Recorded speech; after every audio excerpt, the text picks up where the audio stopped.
오늘 베드로전서 2장 9절의 말씀을 가지고 그리스도인으로서 우리가 가진 거룩한 사명에 대해서 함께 생각을 하겠습니다.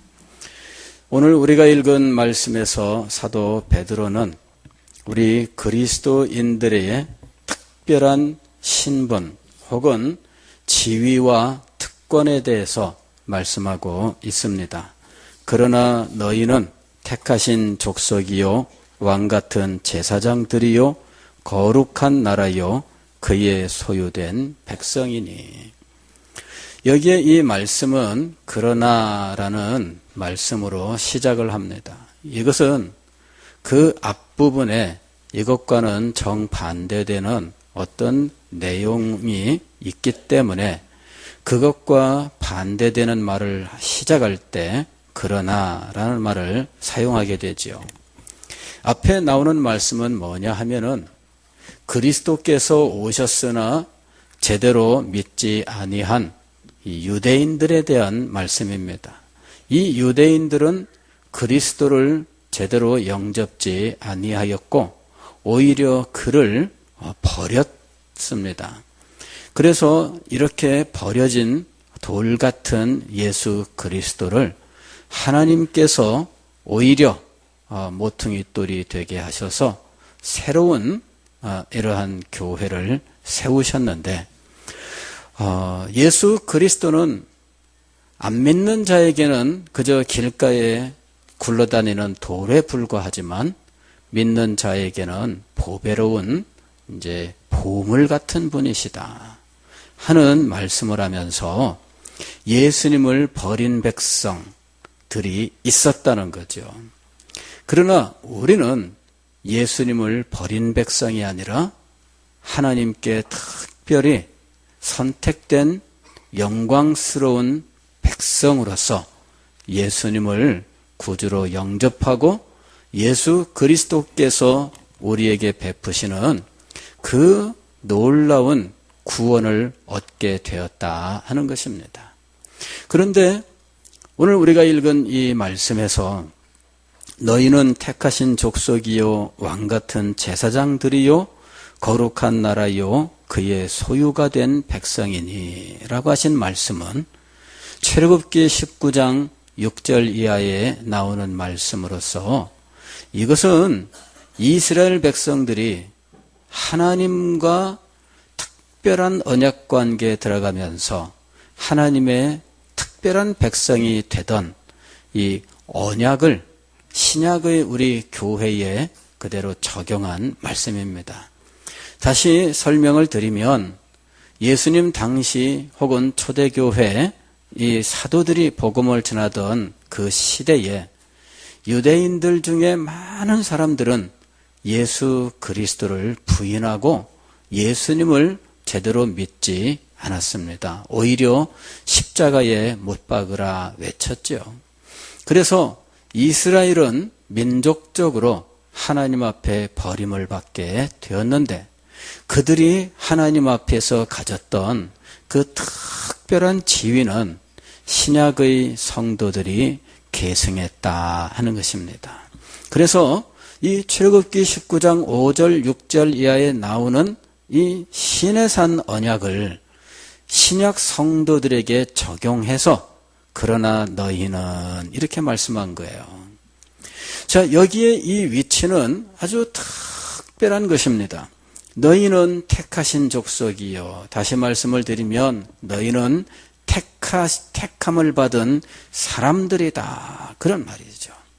그 다음에 왕같은 제사장이라고 표현을 했는데 이것은 제사장 나라라는 말입니다. 제사장 나라.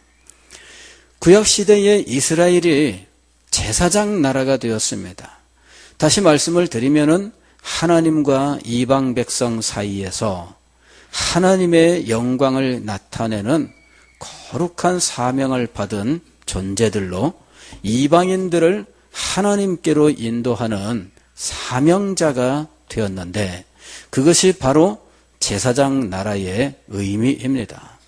그 거룩한 지위가 신약 교회 성도들에게 그대로 주어졌다 하는 것을 말씀하는 거예요. 그래서 신약 교회의 성도들은 하나님을 섬기는 제사장과 같은 사람들로서 이 땅에 있는 모든 불신자들을 하나님 앞으로 인도하여 하나님께 소개하고 하나님을 경배하는 자리에 나아갈 수 있도록 도움을 주는 존재라는 것이죠. 신약 교회의 성도들은 이렇게 구약의 이스라엘 백성들이 하나님께 받았던 그 거룩한 사명을 그대로 받은 존재들입니다.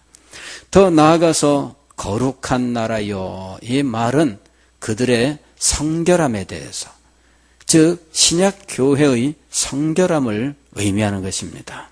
그리고 그의 소유가 된 백성이니 하나님의 소유, 즉 하나님의 종이 되었다라는 이야기죠. 그래서 하나님은 우리의 주인이고 우리는 하나님의 종으로서 주인이 종에게 명령하신 일들을 충성스럽게 감당해야 하는 것이죠.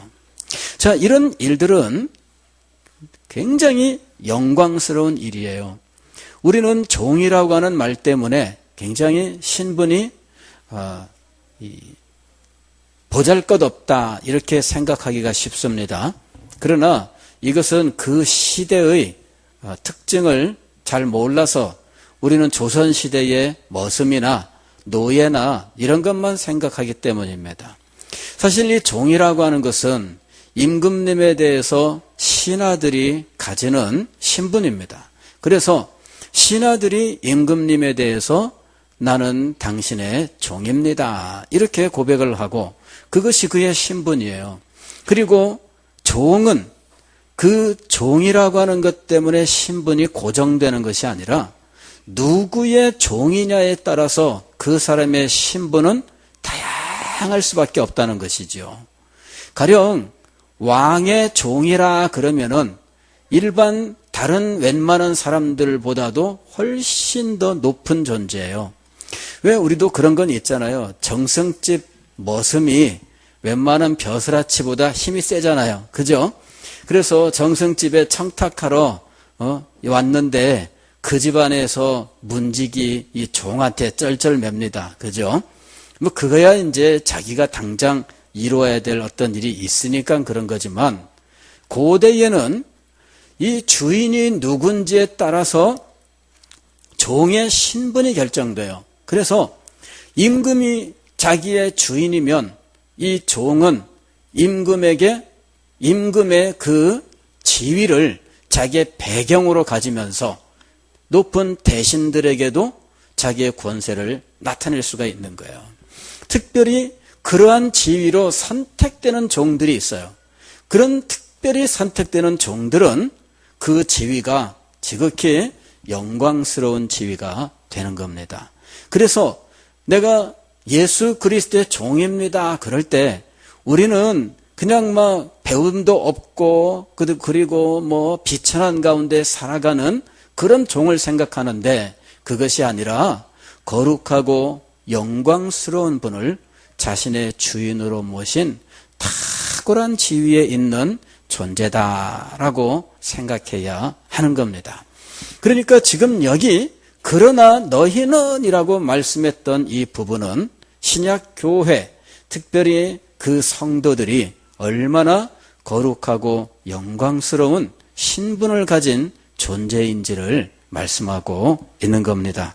그러나 너희는 택하신 족속이요 왕같은 제사장들이요 거룩한 나라요 그의 소유된 백성이다. 그런데 이러한 특별한 신분과 지위를 가진 신약 교회의 성도들은 어떤 특별한 사명 때문에 이 지위를 가지게 되었다라는 것입니다. 그래서 그 뒤에는 그가 가지고 있는 사명이 등장을 해요. 이는 너희를 어두운 데서 불러내어 그의 기이한 빛에 들어가게 하신 이의 아름다운 덕을 선포하게 하려 하심이라. 선포를 위하여 이런 특별한 지위를 주셨다는 거예요. 여기서 선포하게 하려 하심이라 할 때 이 선포란 말은, 선포한다라는 말은 어떤 의미냐면은 이 말은 엑상겔로라는 말인데, 이거는 뭐냐면은 우리가 왜 천사 이런 말 쓰잖아요. 천사. 천사는 한문으로 쓰면 뭐냐면은 하나님의 메신저, 즉 하나님의 말씀을 받아 전하는 사람을 의미하는 거예요. 그 존재를 의미하는 거죠. 그래서 우리는 그것을 천사라고 말하는데, 헬라어로는 이것이 바로 앙겔리온이에요. 앙겔로스. 그러니까 이게 메신저를 의미하는 거예요. 메신저. 그러니까 천사들이 하는 주된 사역 중에 하나는 하나님의 말씀을 지상에 있는 하나님의 사람에게 와서 전하는 거죠. 그런데 이렇게 전하는 소식 가운데에 아주 특별하게 좋은 소식이다. 그럴 경우에 그것을 우리는 뭐라고 부릅니까? 복음이라고 부르는 거예요. 이 앙겔리온이라고 하는 말에 유란 말을 붙이면, 헬라어의 유란 말은 아주 굉장히 좋다, 그런 말이에요. 그래서 유앙겔리온 하면은 복음이에요. 복음. 그리고 여기 엑상겔리온은 뭐냐면은, 엑스라고 하는 말은 뭐냐면은 밖으로. 그러니까 이 말은 뭐냐면은 밖으로 나가서 자기의 그 받은 메시지를 밖으로 전하는 사람이다, 그런 의미죠. 그래서 이것을 선전한다라고 번역을 한 거예요.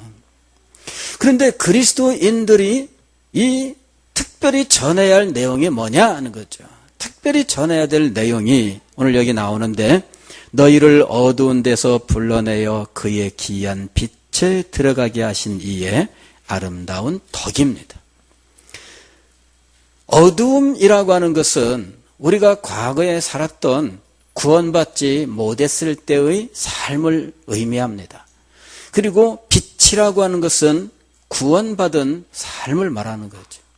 그러니 멸망과 죽음 속에서 구원받은 이 놀라운 사실을 베풀어 주신 분의 아름다운 덕, 즉 그의 그 탁월함을 전파하라는 이야기예요. 그러면 그리스도인들이 이것을 어떤 식으로 전파해야 할까 하는 것이죠. 우리는 첫째, 이것을 우리의 말로 전파해야 돼요.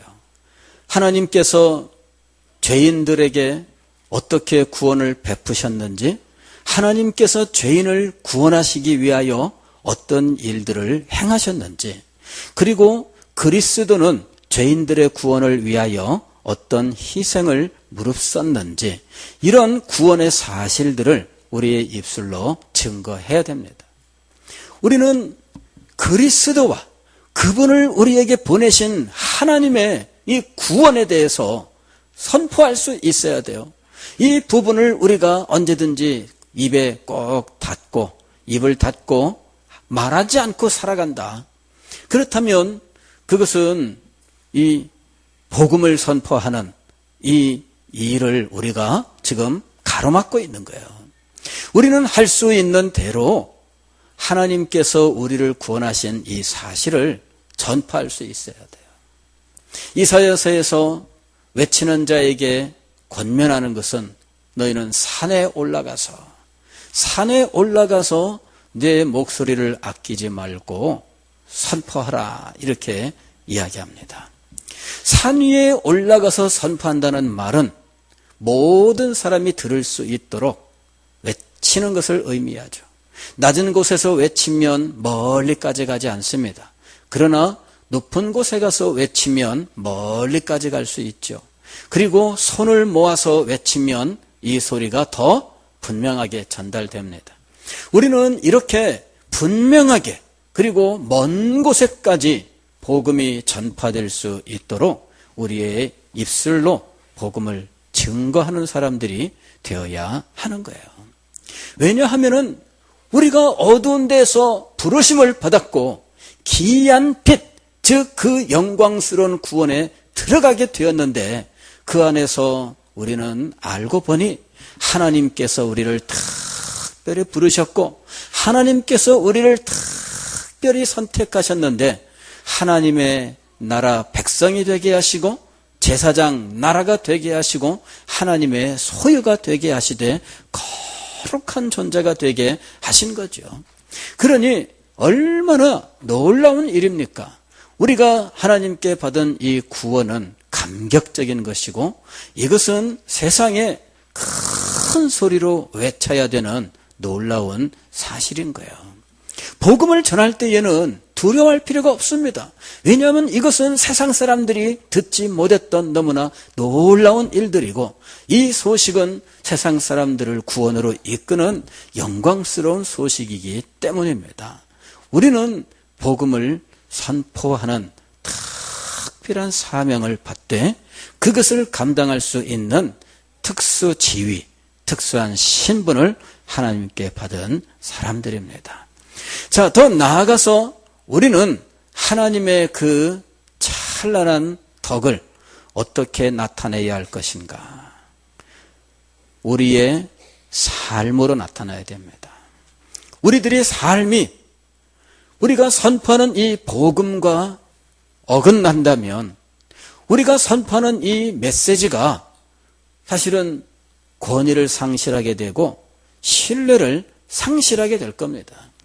우리들도 일반적으로 그렇잖아요. 어떤 말을 누가 와서 전하는데 믿을 수 없는 사람이 말하면은 안 믿어지잖아요. 아, 그거 그건 맞아? 야, 도대체 넌 누구냐?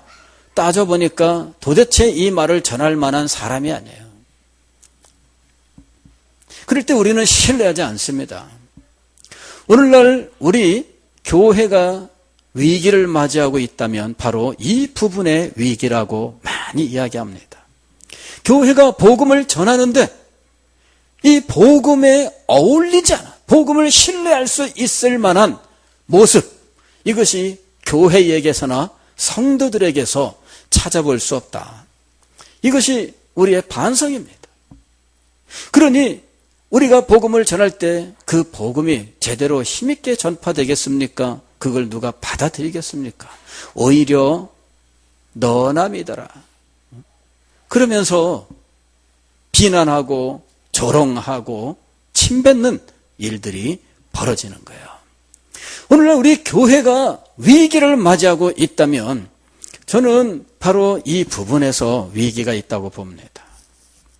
그리스도인들이 복음에 합당한 삶을 살아야 합니다.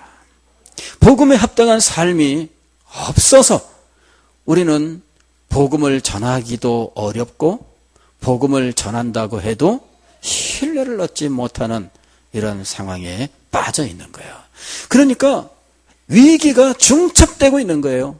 복음을 제대로 전하지도 않을 뿐만 아니라 복음에 합당한 삶도 없다는 것이죠. 이것이 우리가 가지고 있는 위기예요.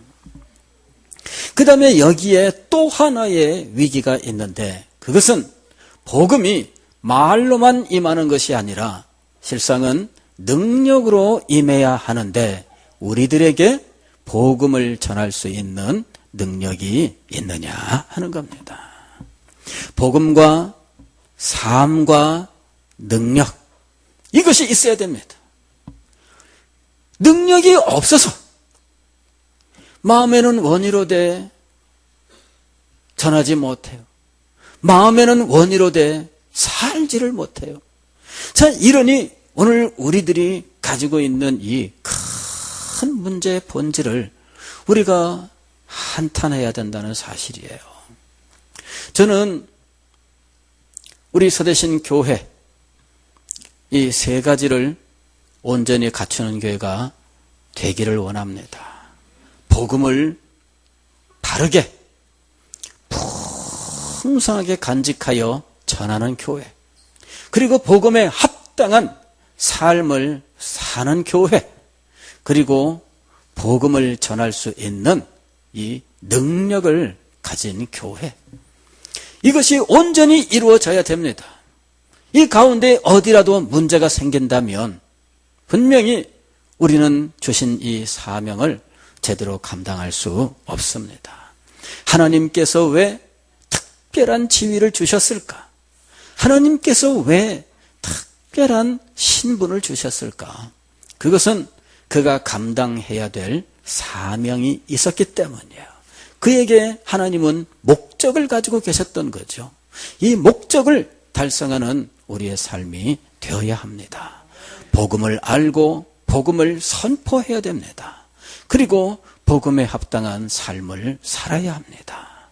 이 외에 이 모든 것을 가능하게 하시는 하나님의 능력이 우리에게 임해야 합니다. 오늘 주일학교 수료 예배를 드리면서 저는 이것을 생각했습니다. 지금 어느 누구든지 다음 세대 이런 말들을 많이 사용하고 다음 세대 위기 이런 말들을 많이 사용합니다. 그러나 교회는 어느 시대든 위기를 맞이하지 않은 시대는 없었어요. 외적으로는 번창할지라도 교회 내적으로 위기는 언제나 상존하고 있었어요. 교회에 위기가 없었던 시대는 없습니다.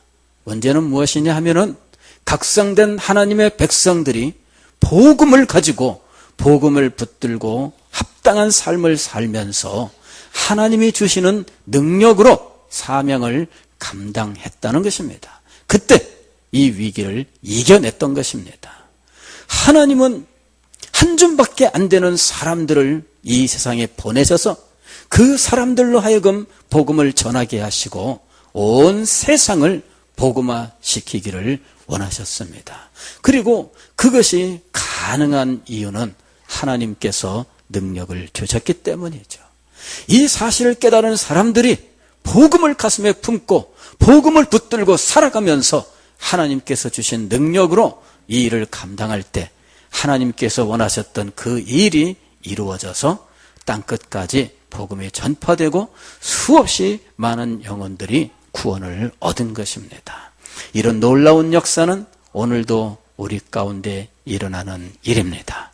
우리에게 복음이 살아있다면, 우리에게 복음에 합당한 삶이 살아있다면, 우리에게 복음의 능력이 살아있다면 오늘날도 이 일은 이 어려움을 이겨내고 하나님의 영광이 이 땅에 나타나며 많은 영혼들이 구원 얻는 놀라운 역사가 일어날 줄 믿습니다.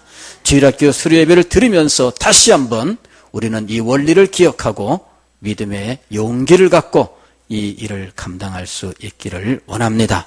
그리하여 우리 주일학교가 부흥하고 우리 교회가 이 시대를 끌고 나아가는 자리에 이르기를 주의 이름으로 축원합니다. 기도하겠습니다.